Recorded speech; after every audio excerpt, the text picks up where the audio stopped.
semuanya, perkenalkan nama saya Almina Hasan dengan NPM 12/0021, Program Studi Agribisnis, Fakultas Pertanian, Sains dan Kesehatan, Universitas Timur. Baik, di sini saya akan mengerjakan tugas dari mata kuliah evaluasi proyek dan cara menghitung menggunakan Excel. Dan situ soal yang pertama akan saya bacakan. Soal yang pertama, Bapak Budi seorang pengusaha jamur tiram yang ingin mengembangkan usahanya. Bapak Budi berkeinginan meminjam uang pada sebuah bank sebesar 50 juta untuk pengembangan usahanya. Apabila bank tersebut memberikan bunga pinjaman untuk usaha sebesar 11,75% per tahun dan dengan pembayaran uang muka sebesar 10% dari besarnya pinjaman. Pinjaman dicicil selama 5 tahun. Dan pertanyaannya yang pertama, berapakah besar cicilan yang harus dibayar setiap bulan oleh Pak Budi? Yang kedua, berapakah besar pembayaran bunga dari pokok per 1 tahun pertama? Baik, di sini saya akan menjawab menggunakan rumus yang ada pada Excel atau rumus yang sudah saya sediakan.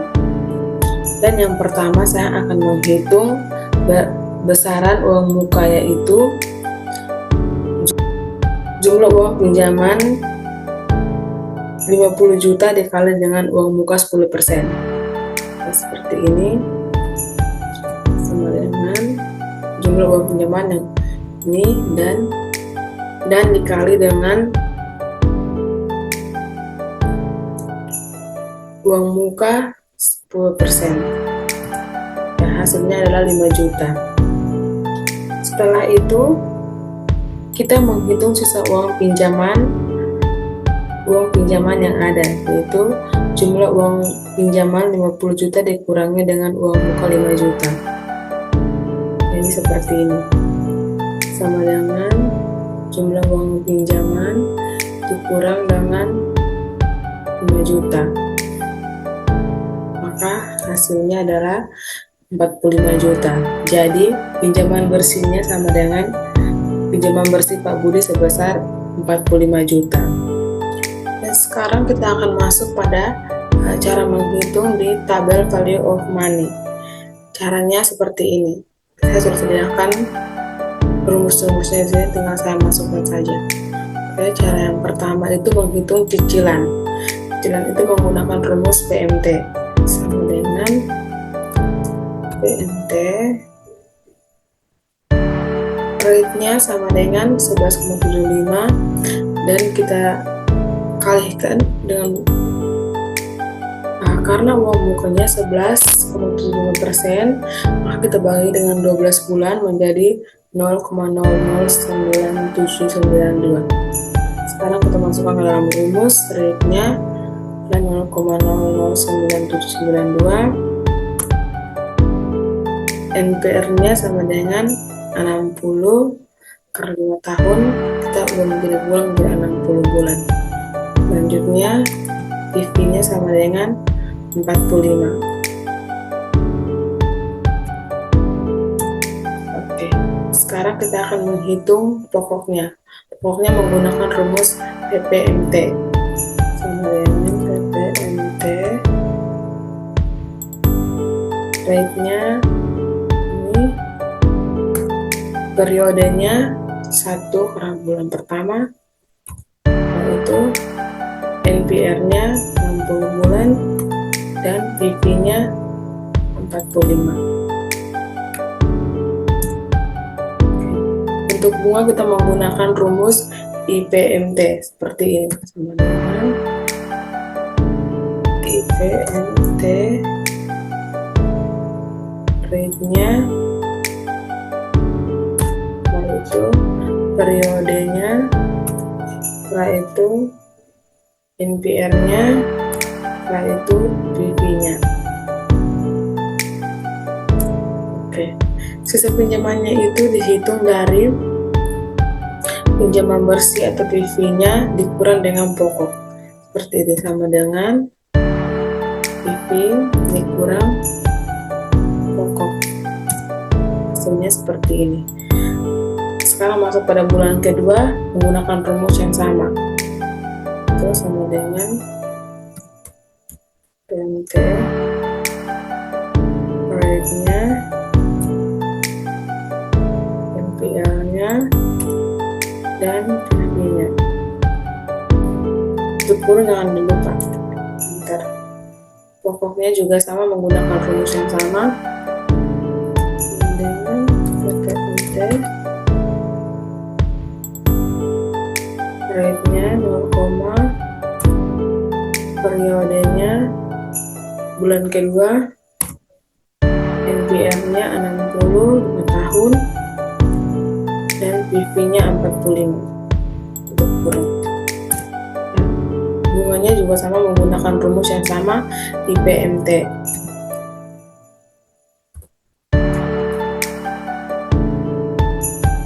Rate-nya periodenya 2,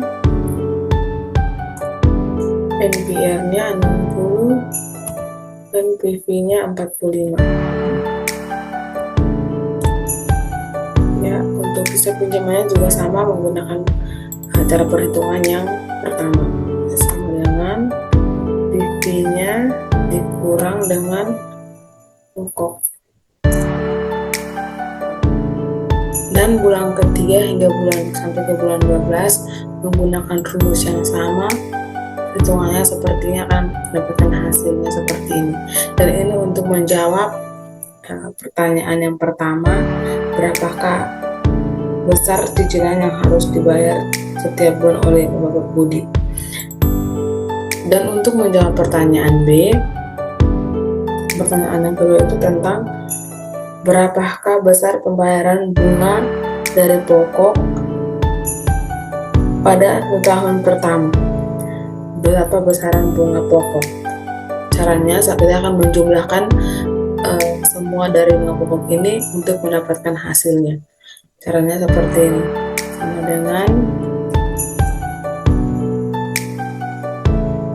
sum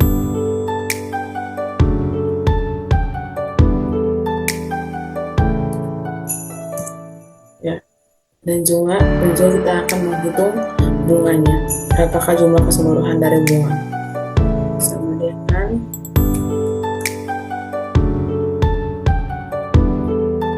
sum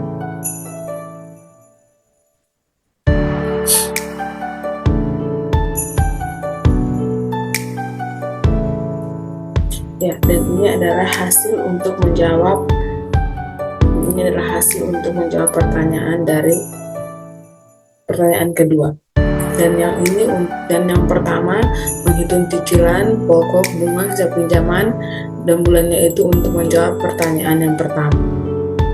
Nah, sekarang kita akan ke soal berikutnya, soal yang kedua sekarang saya akan lanjut ke soal yang berikutnya. Soalnya tentang cara menggunakan rumus SJD dan SLN. Sebelum ke soal, saya akan menjelaskan apa itu SLN dan SJD. Oke. SLN yaitu straight line depreciation atau penyusutan metode garis lurus, yang berarti besarnya penyusutan sama. Nah, dan SJD itu sama dengan penyusutan setiap tahunnya akan semakin mengecil. Pengertian dari SJD itu sum of years digit depression atau metode penyusutan jumlah angka tahun. Nah, soalnya seperti ini. Hitunglah biaya penyusutan dari pembelian 2 mesin B dengan harga Rp2.000.000 per mesin dan nilai sisanya sebesar Rp250.000 per mesin dengan umur ekonomis 4 tahun. Dan sekarang masuk ke cara pengerjaannya. Cara pengerjaannya seperti ini. Dan di sini saya sudah masukkan harganya, nilai sisa, umur ekonomis. Langkah kerjanya seperti ini. Yang pertama, tahun itu ada 4, jadi kita akan menghitung sampai tahun keempat.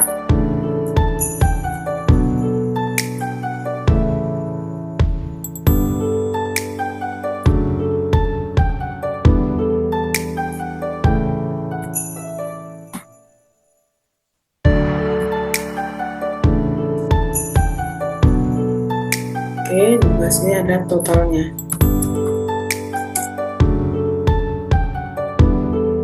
Sedangkan di sini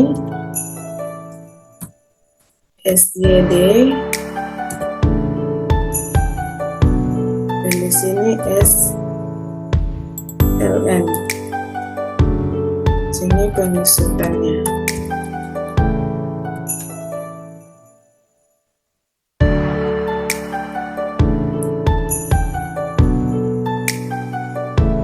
Baik, cara menghitungnya seperti ini. Cara menghitungnya kita masukkan rumus SJD.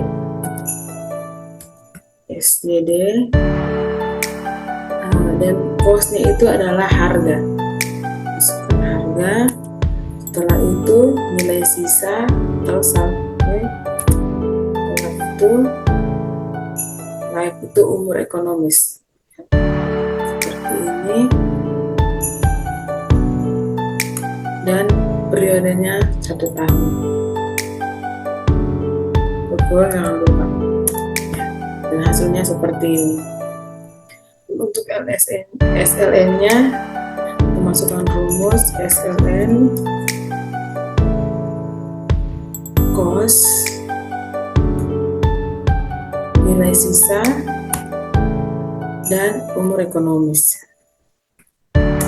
Seperti ini. Dan tahun kedua pun sama menggunakan rumus SJD.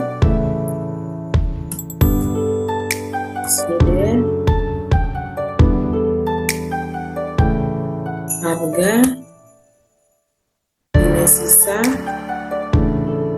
umur ekonomis, dan tahunnya. SLN-nya juga sama menggunakan rumus SLN.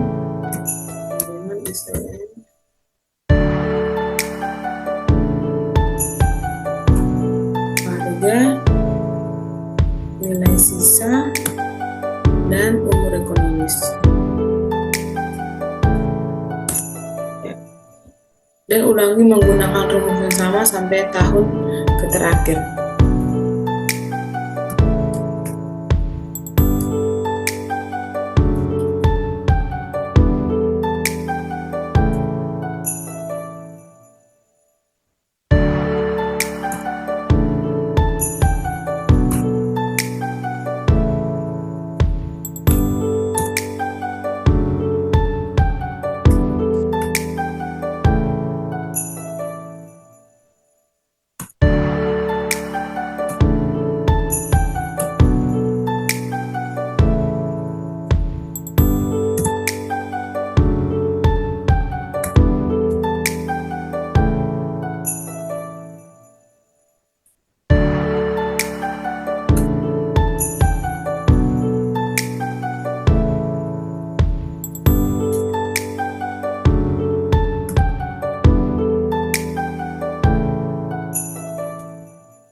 Cara pengerjaan seperti ini. Setelah itu kita akan menghitung total keseluruhan dari SJD dan SLN.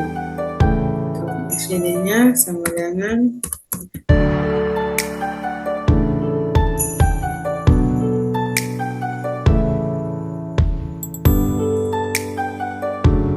dari SJD itu, dan untuk MSN-nya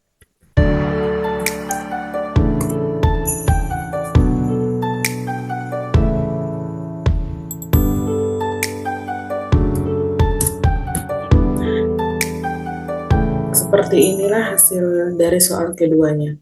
Setelah itu masuk pada soal yang terakhir, yaitu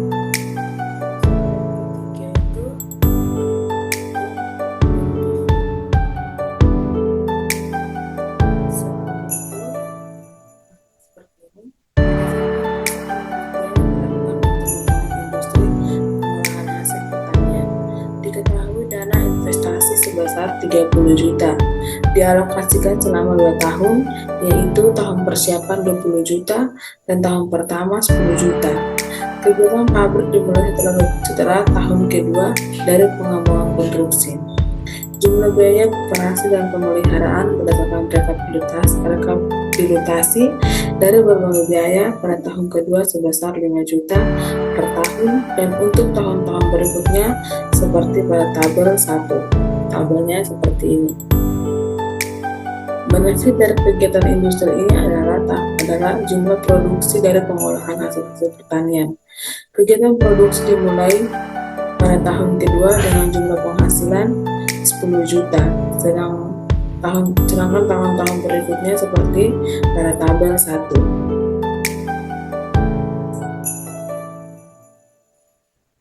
Baik, ini tabelnya seperti ini.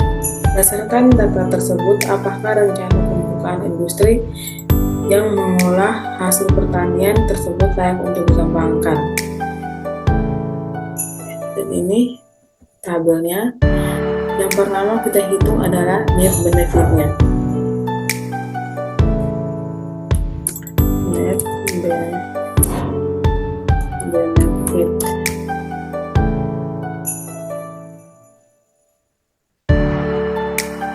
Untuk menghitung net benefitnya itu menggunakan rumus total cost dikurang dengan benefit. Ini sama dengan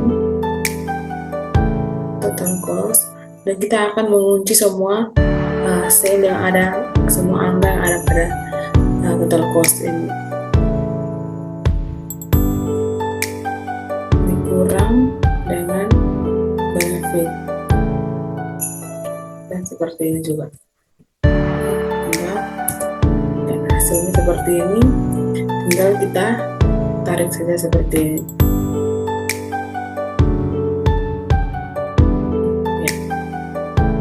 Seperti ini. Dan yang berikut kita akan menghitung DF 18%. 18% rumusnya seperti ini. Rumusnya seperti ini untuk menghitung DF 18%. Ya. Itu sama dengan 1 dibagi 1 tambah 0,18 dikali dengan 0 tahun. Ya, hasilnya seperti ini. Dan tinggal kita tarik ke bawah, kita tarik sampai ke tahun 10. Dan hasilnya seperti ini. Dan langkah berikutnya untuk menghitung net benefit dari 18%. Saya tulis dulu net benefit dari 18%. Seperti ini. Dan ini kita menggunakan rumusnya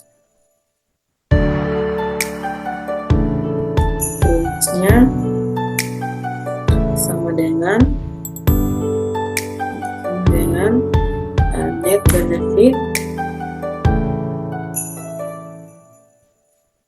benefit dikali dengan DF 18%.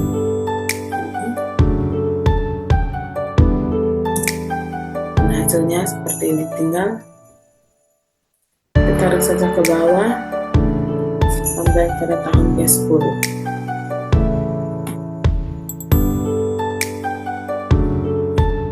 Ya, hasilnya seperti ini.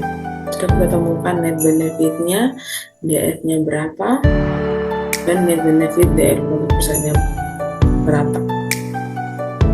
Nah, dan sekarang kita akan menghitung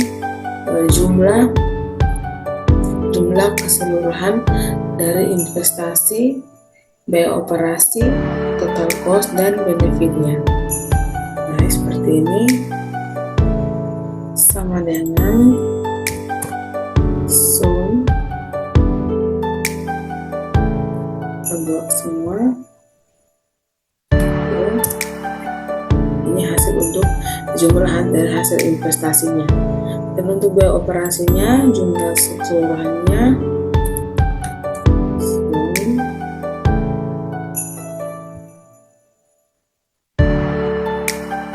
kita ini Hasilnya juga sama menggunakan rumus Zoom.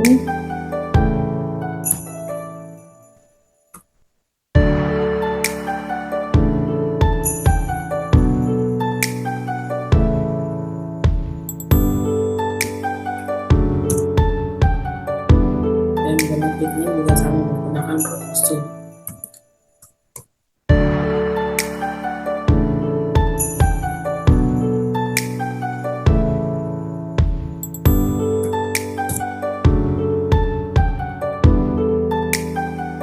Ya, selanjutnya kita masuk pada set yang baru untuk menghitung net benefit 18%. Karena itu saya langsung copy semuanya saja yang ada pada tabel ini.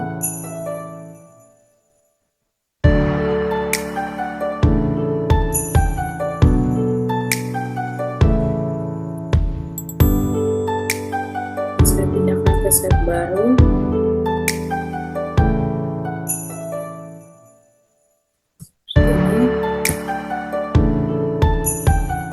Untuk saya menghitung net benefit 18%-nya.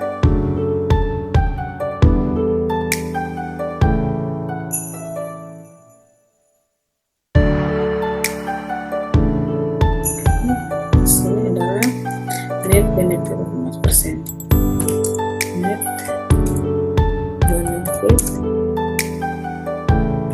18%.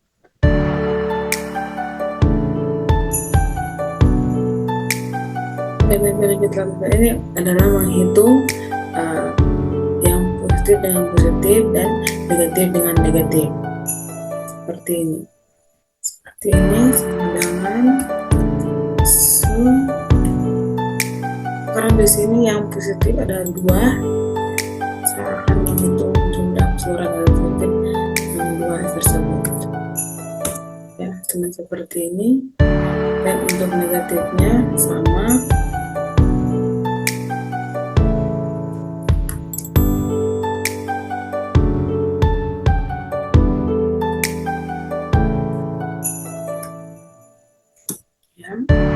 Setelah itu saya akan menghitung apakah investasi ini layak diterima atau tidak. Ini yang positif dibagi negatif.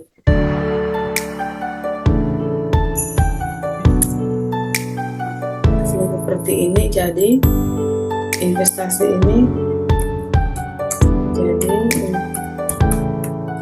investasi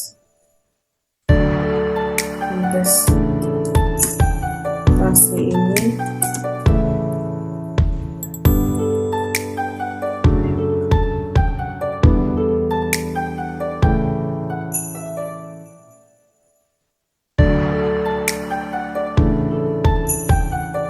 sekian dan terima kasih.